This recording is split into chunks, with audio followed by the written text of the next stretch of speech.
من الشيطان الرجيم بسم الله الرحمن الرحيم وصلى الله تعالى على سيدنا ومولانا محمد وعلى آله وصحبه وسلم تسليما يوم عرفة بلسس يسر لي ميسر العسير مختاره لي بلا مسير يسر لي ميسر العسير مختاره لي بلا مسير ولا العين السواي مدبرا بما على سهري يدوم دبرا ما توجه المكاره ليا باق حباب ذكره وهو ليا أنه رديت وهو عني راضي بلا مكاره ولا أمراض رد لخير جات الشيطان من طيب الممر والأوطان فر لخير جهة العين يسوقه لخيرنا المعين هديتي من الإله والنبي كليتي صفت وصفت نبي توفيق هاد قاده الإلهام قد أبديا لي ما له بيام بدل لي اليوم برب الخيب آسني ممن خلا وخيب لا يتوجه لنحوي مطعب أني مهد مكاري وتعب سعادتي بغير محو كتبت وكوني العبد الخديم قد ثبت شكر لي ميسر العسير مختاره لي بلا مسير اللهم صل وسلم وبارك على سيدنا ومولانا محمد وعلى آله وصحبه واغفر لي جميع ما عصيته في الماضي والحال واعصمني من الماضي في الحال والمآل آمين يا رب العالمين سبحان ربك رب العزة عما يصفون وسلام على المرسلين والحمد لله رب العالمين واضرب سراد خاته حفظك على داري وما فيها جميعا مسجلا ولتدخل الجميع في مكنون غيبك واهجمنا عن الفتون وعن سرار الخلق والرزايا والجن والشيطان والبلايا وعمرني بالتقى والنور والسهد والورع في الدهور ومسكن اجعل مسكن الغفران والرشد والعرفان والرضوان ودار إخلاص وصدق وورع ودار سنة ومنجا من بدع وجعلوا دأبا مسكن التعلم وموضع الفكرة والتفهم ومسكن الإرشاد والتعليم ومسكن التصويب والتفهيم واجعله مدكن خروج من ظلم للنار واكفي عنه كل من ظلم واجعله دأبا مسكن اتباع لسنة لا مسكن ابتداع واجعله يا ربي أحب مسكني في أرضنا لك وللماحسني والتحمي داري عن الفجور والفسق والباطل في الدهور وانفي الوباء والبلايا كلها عنها والطيب شربها وأكلها واجعل حريمنا حريما آمنا وكن بهضه كفيلا ضامنا واجب لها الخير من الجهات الست واكفها عن الآفات حطني عن الشيطان يا جليل ومسكني وكل ما أعول يا الله يا حضيض يا ذا الأمر يا فائق الخلق معا بالقهر نفسي وديني ثم آلي والولد ومسكني لك وديعة أبد وهكذا دنياي ما أخرايا ففيهما عن نسر في الرزايا واثرف عذاب النار عن جملة من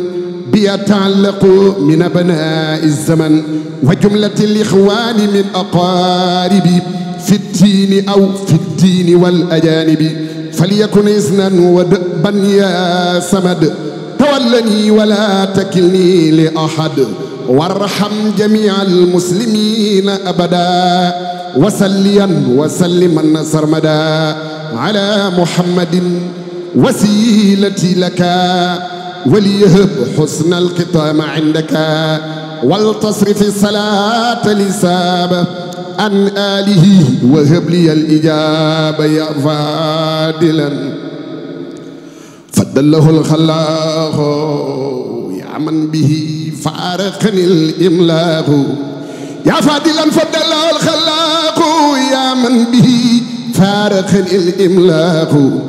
واجهتك اليوم وللرزاق كان بما تنمو به الأرزاق محوت أني ما به النفاق أني مها وجاءني النفاق ردت لي ما سانه الوفاق بمن به تنارت الآفاق جاء الرضا والفوز والإعتاق بك كما بك تلت إتاق بك احتوينا ما له نستاق صلى عليك الأكرم الخلاق في ليلة الجمعة lañ ko tabbal ci néeg bu lëndëm noon yanaa ko lambal fii laylatil jumaati lañ ko tabbal ci néeg bu lëndëm noon yanaa ko lambal mu lamb daj ay gobar ak ay rabu ñu tëj ko foofee dem mu des faag rabu mu daldi jubla xibla daldi kabar nee na keroog mun la sujjoon ngir tar-tar jàng fa saaru baqaraak imraani jibriilu tijji néeg ba lil quraani am na fi yaari guddi lekkul naanul lu dul ci leeri yàlla koo keneenul am na fi yaari guddi lekkul naanul am na fi yaari guddi lekkul naanul am na fi yaari guddi lekkul naanul lu dul ci leeri yàlla koo keneenul nee na keroog jibriilu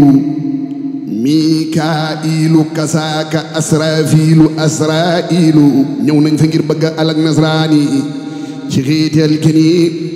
mahan niiraani li lee taxoon Seex Bambana ca way wa afawtu anhum loolu doy na xarwa nee na keroog gis na rasulullahi mu dey kolal deesu ko xam billaahi nee na keroog gis na bi sun maam jaara mu dey kolal deesu ko xam billaahi isa sakartu zalika almabita wa zalika alamira wa sabota taarat ila aljihaadi bil armaahi nafsi walakin sabba anil maay dogot gon ak dem gi wolof nasraanu te kon billeehi ñépp dem niiraanu dogon kon ak dem gi wolof nasraanu te kon billeehi ñépp dem niiraanu sababu xaybati an allah araada an anaala minhu jaaha وأن أكون سافيا لقومي وأن أكون خادما في دومي نينا لا يالا دفلون كلمة في دهره دفلكو إبراهيم با يالا بوربا فرتل تبسكي أكتم خريط مينكو غاي مبكي بخدمة الخديم للمقدوم fil bahri farlu leen ila tanzim moo sa may gi xanaa gabon nga ko ngoore gile may kay xanaa ares nga ko giire ba nga tekkee sa am bi may gi fa njaareem la bawal jak ba dootu noori kajoori ba nga tekkee sa am bi may gi fa jurbel ca la mbaaxaan ñalaabe ak ñoxomboore ba nga fenkee ci réew mi góor ña nga seexal gétti nañ kaag ma jiitu woon ak i foore tekki leen coor yi jox ko dal di ko jiital farijaal yi yëpp yem la Ahmadu doore jekki leen samba yaane ngaana ngi awlaw amulem kem fa kay ba mbër ya di loore yow la yàlla damoo ca kaw ñu fi jaaroon jile wax nag malaaka yëpp a ko seere yow la yàlla damoo ca kaw ñu fi jaaroon jile wax nag malaaka yëpp a ko seere ba nga sàlloo fi aw nillaahi ba dem ndar jàlli géej del si réew mi dal di libéré jërëjëf Xaadimu Rasuuli ku dul yow bu dajeek noon ba won gabam du fa góore jërëjëf Xaadimu Rasuuli ku dul yow bu dajeek noon ba won gabam du fa góore jërëjëf Xaadimu Rasuuli ku dul yow bu dajeek noon ba woon gabang du fa góore mën a dem del si gaa ngi Mbàkke ku dul yow sambariigoo di aw turam bu ñu réere Sénégal tuuti kon mu takk dogon yow cadda yey rey tubaab yi jàpp di dóori baarakallaahu ñépp suur nañu moo tax ma ne may gi xanaa gabang la ko soore yaa rabbana bi suuratil maa'uuni wajjih li xayrihi dararal mal'uuni yaa rabbana habli bi haqqil kawsari yumnal hayaati wa ujuuri kasiri yaa rabbana wajjih li xayril kaafiriin bilaa madarrati bi haqqil kaafiruun waarisu yaa badii'u antal baaqi lakal araadi sab'uka tibaaqi salli bi tasliimin ala sayyidina muhammadin habibina murshidina wa alihi wa sahbihi wajal huruf dannadmi lil khayrati min khayri duruf waj'al bihi sanazmaka al khayrati jami'iha ya mubqi al mayrati bi surati an-nasri wa tabbat kufa afidati al husadi wal akufa ila siwa nahwi wa bil ikhlasi judli ila al jannati bil ikhlasi rasidu ya sabor salli bisalaam ala alladi faaha bi ahsani kalaam sayyidina muhammadin wal ali wa sahbihi fil haali wal maali wal takfina bi haqqi suurati al falaq wa suurati nnaas al adaa yaa man xalaq waktub lahu salla alayhi bisalaam fi aalihi wa sahbihi al baaqi salaam bi kulli harfin min til hurufi bushaaratan yanmu biha maarufi subhaana rabbika rabbil izzati ammaa yasifuun wa salaamun alal mursaliin walhamdulillaahi rabbil aalamiin barke borom Tuuba ñaari guddi Ndakaaru yooyu ñu doon wax ñu ngi koy def la 14 ak la 15 bii di ñëw septembre kon